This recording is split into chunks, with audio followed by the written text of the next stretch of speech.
sound effects. Welcome back to the booth. We are heading for the final. Something I saw in that piece there with Brian Kibler, there was a lovely close-up shot of the white planeswalker Elspeth. I noticed there was the Elspeth in that piece with Brian Kibler there. And we've got a chance to show you a new planeswalker now on our next graphic from the collection of Scars of Mirrodin.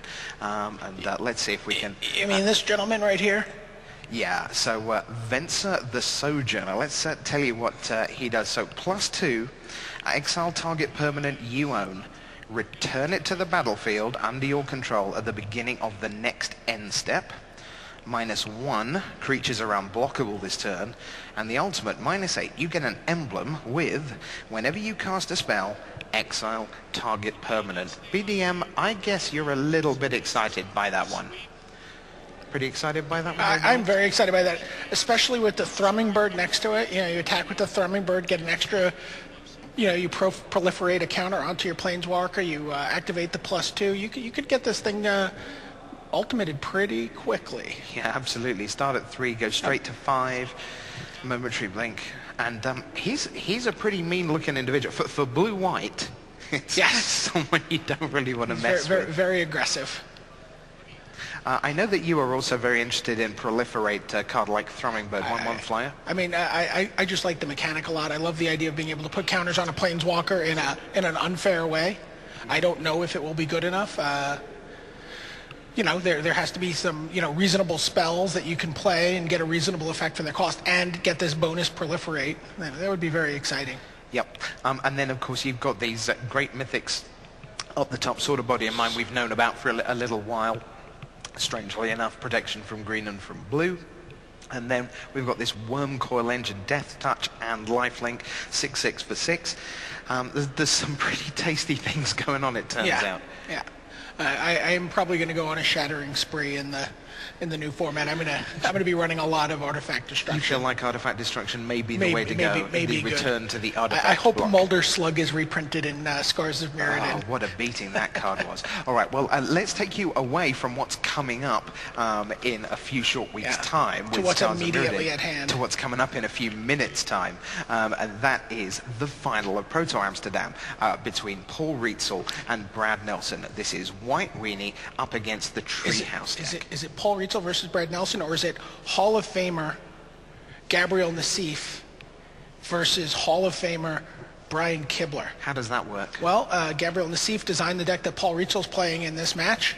He just announced that he was going to be inducted into the Hall of Fame during the break.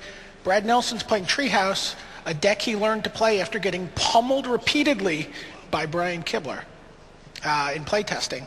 So we got a Hall of Fame matchup here, even if all the Hall of Famers are sitting on the bench right now. Okay, who do you take, Nelson or Rietzl? Brad Nelson handled this matchup in the quarterfinals. It took him 5 games, but he did take it. He started the tournament on Sunday 0-2. I gotta like him to go all the way. Well, I take Rietzl here. I felt that he didn't have the tools he needed last time he was in the top 8, and I don't think he felt he did either. This time the difference is he knows the 75 and he knows that they rock, and he's got all the way to the final. I don't think he lets this one get away, so I will take Rietzl for you.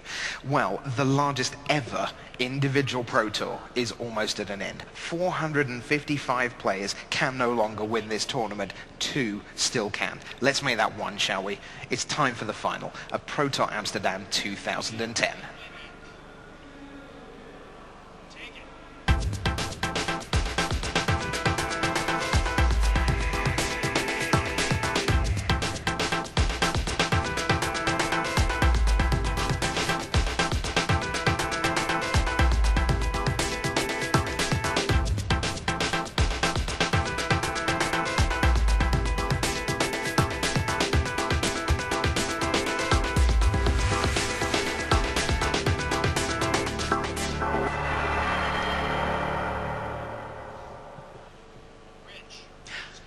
Hello and welcome to the final of Pro Tour Amsterdam 2010 between Paul Rietzl and Brad Nelson, both Americans here in the final, with me, your host, Rich Hagan, and Pro Tour historian Brian David Marshall. There you see Paul Rietzl, the white-shirted one from Los Angeles, California, the 25-year-old, 119 lifetime pro points in his second Pro Tour top 8, playing White Weenie.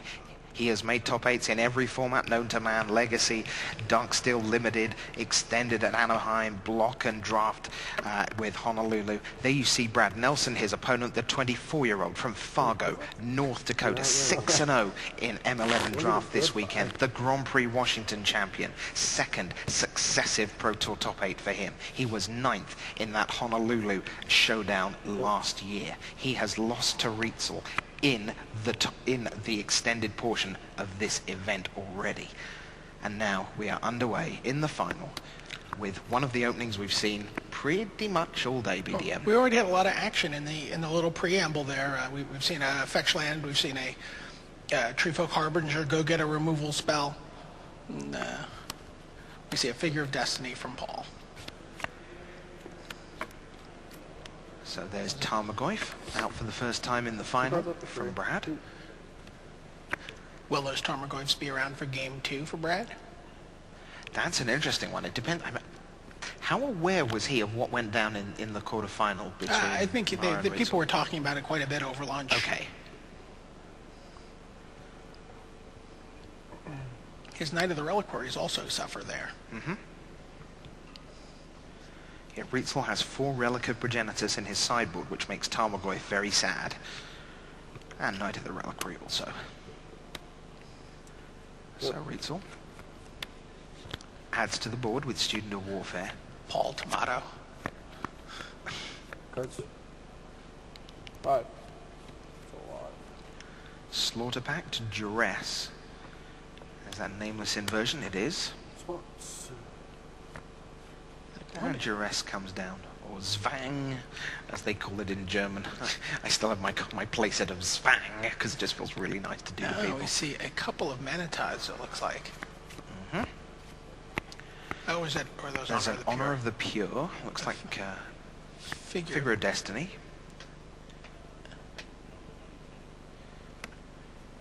And those are... Figure, double mana, tithe, and He land. is a 3/4 at the moment? Yeah. Once Honor of the Pure goes away. 17. Go. Tarmogoyf attacks. Nothing to do with the Harbinger at this Easy price, stage. all right.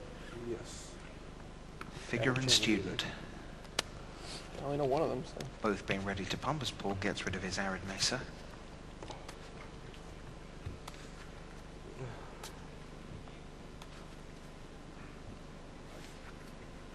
Rietzel has 4 Student of Warfare, 4 Step Links, 4 Figure of Destiny, so 12 1-drops. Then it's Knight of the White Orchid, Aethersworn Canonist, and he rounds himself out with a couple of Ranger of Eos in the 4 slot. For Honor of the Pure, the Air Force, that is 4 Spectral Procession, a couple of Mana Tide, we've seen both of those already in hand, 1 Path to Exile, and he rounds out the deck with the multi-purpose Brave the Elements. How's it going, Bill?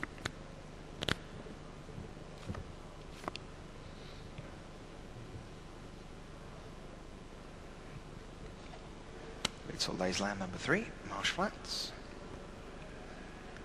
Designed to power out Step Links, but no sign of the 0-1 at this stage.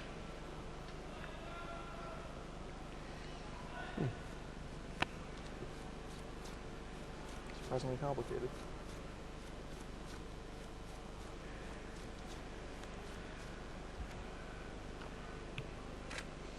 And he decides to send the Figure of Destiny.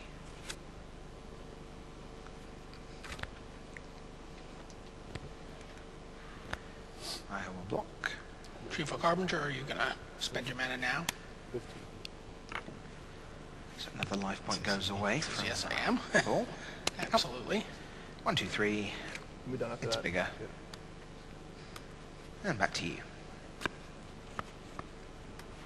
Plenty of creatures for Rietzel in the deck. The same is true for Brad. He begins with 3 Knight of the Reliquary, 4 Lone Lion, the 2/3 Curd Ape substitute, 4 Putrid Leech, 4 of the Treefolk Harbinger, 4 Doran the Siege Tower. Won't see many of those together. 11. 4 Tarmogoyf. Should get 11. And he's got 3 Treetop Village as activating I lands. said in response. Become 3/3 Take Trampler. 4. No, I never said anything. I said attack. Oh, you didn't hear take 4? No. Alright, I thought I said take 4. No. So take 1. So that is a 4/4 Kithkin Spirit Warrior. Check now. We're going to run out of cards one day for just how many types you get on the one thing. Say that again. He's a what? He's Kithkin? a 4/4 Yeah. Kithkin Sure. Spirit Warrior. The Kithkin I get. He starts out as that. Right. Then he gains Spirit at the first level. Okay. So he kind of And ascends then he to gains. that. Then he gains Warrior. So he's an angry one. So he's a Kithkin Spirit Warrior. And then at 6 mana, he gains Avatar status. Ooh. Does a couple $1 billion at box office. Comes out in 3D. Yeah. Extended remix. Yeah, nice.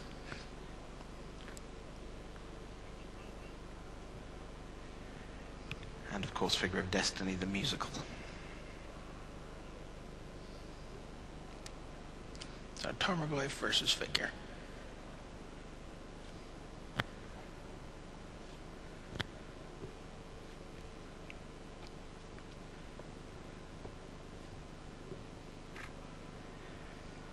In goes the figure.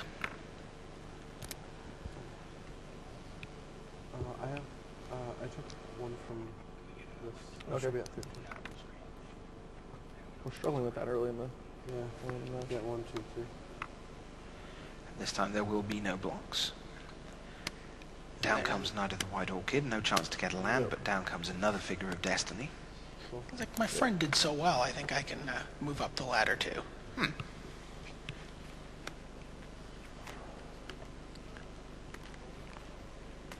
The life total that you're looking at on screen is not actually reflective of the life total in the game.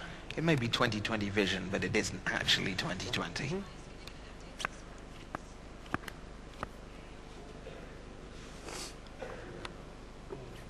And in comes Tarmogoyf, No blocks. like he does. Check 3. Yeah.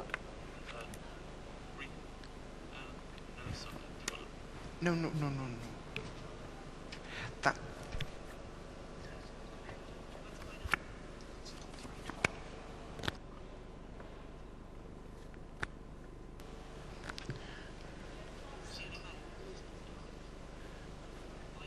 Paul Rietzel is actually at 3 here.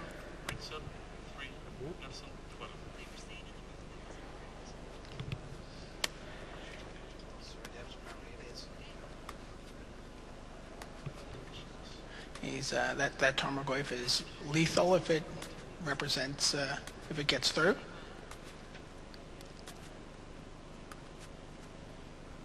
You see the correct score now on screen.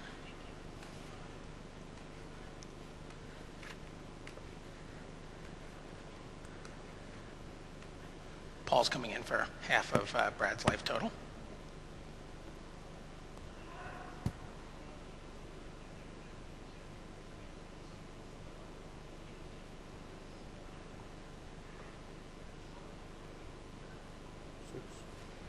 Yep.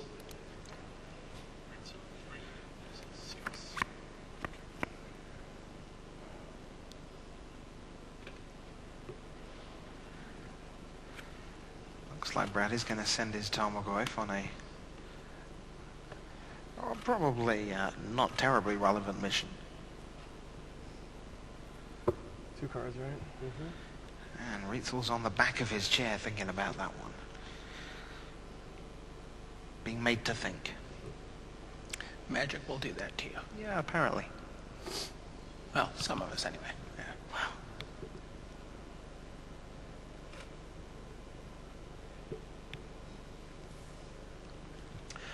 Knight of the White Orchid gets in the way and goes to the graveyard. Brad goes to 5.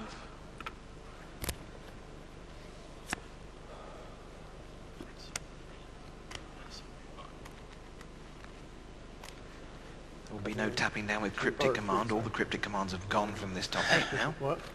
Matter tech time, that's fine. They're just having a little chat with each other.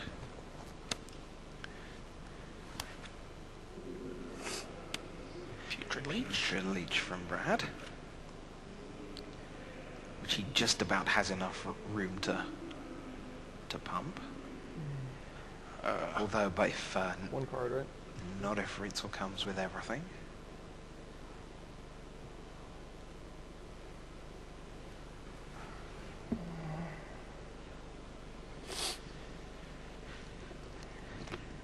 And now Rietzel narrows his worldview down to just a few inches of table.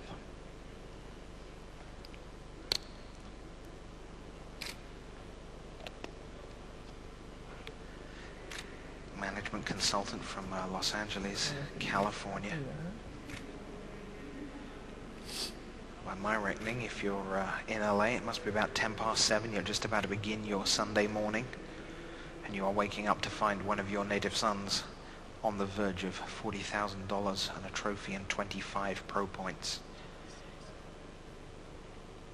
6:10, it's 9 hours back from here, because we're in Amsterdam. Whew. Well, thanks for getting up early, LA. We appreciate it. Fargo, North Dakota, I suspect not quite so far back. They're probably legitimately having breakfast round about now. Mana tithes the Putrid Leech, and then pumps the Figure of Destiny. Only one mana available for Brad. Brad remains so still. On the surface, this is a lethal attack I'm gonna play around it. On the surface. for Paul. Mm-hmm.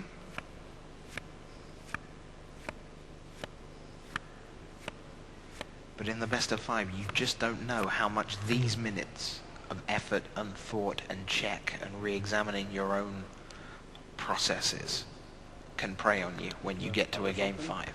No, I'm just trying to think what I Don't know how the whole weekend of it, right? I mean, Sure. I'm always amazed when people are very critical of a player in the top 8 of a Pro Tour. Yeah. when they've had no sense of how grueling this experience can be over the course of a weekend. It can be grueling watching a match in the feature match area, much less playing one. Yeah. And they have 3 rounds back-to-back of best of 5. Semi-finals went surprisingly quickly. To find the 3-0 sweep in both halves was a surprise, not what we were expecting at all. Paul has decided, heck with it, I'm going to attack with everyone. What you got, Brad? I've got the win on the table.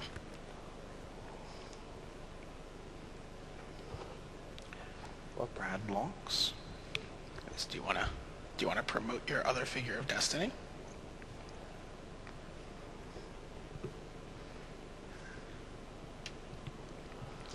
take 4. No effects.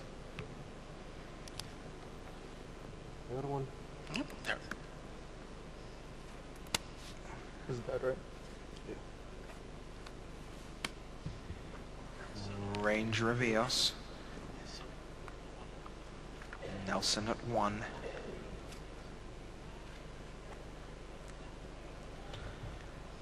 Rietzel goes off in search of more friends. Looks like 2 student of warfare. It's like that. Play 1. Plays Has a a land in land. the student, so he has 2 blockers through 2 removal spells. Interesting. I mean, he could have obviously pumped the Figure there and gone for the win. As it is, Power pack? that is 1-0 to Paul Rietzel. 2 blockers equals the win. Yeah. So good start for him. He leads 1-0 over Brad Nelson of Fargo, North Dakota. Let us take you to our last set of Scars of Mirrodin cards we've got to show you. We've got shown you 16 already. I guess maybe the Venser Planeswalker would have been the highlight so far, but we've got one more set. Clone Shell, Contagion Clasp, Coppermere, which the green one of the 2 mana cycle we've seen before, and Dark Steel Axe. And BDM, I guess this is the Proliferate one where you're really interested in Contagion Clasp. Well, certainly in limited, Contagion Clasp seems like a very, very interesting card. It's sort of a blister beaterly kill a little problem guy when it comes into play. And then for 4 mana, you have a recurring source of Proliferate.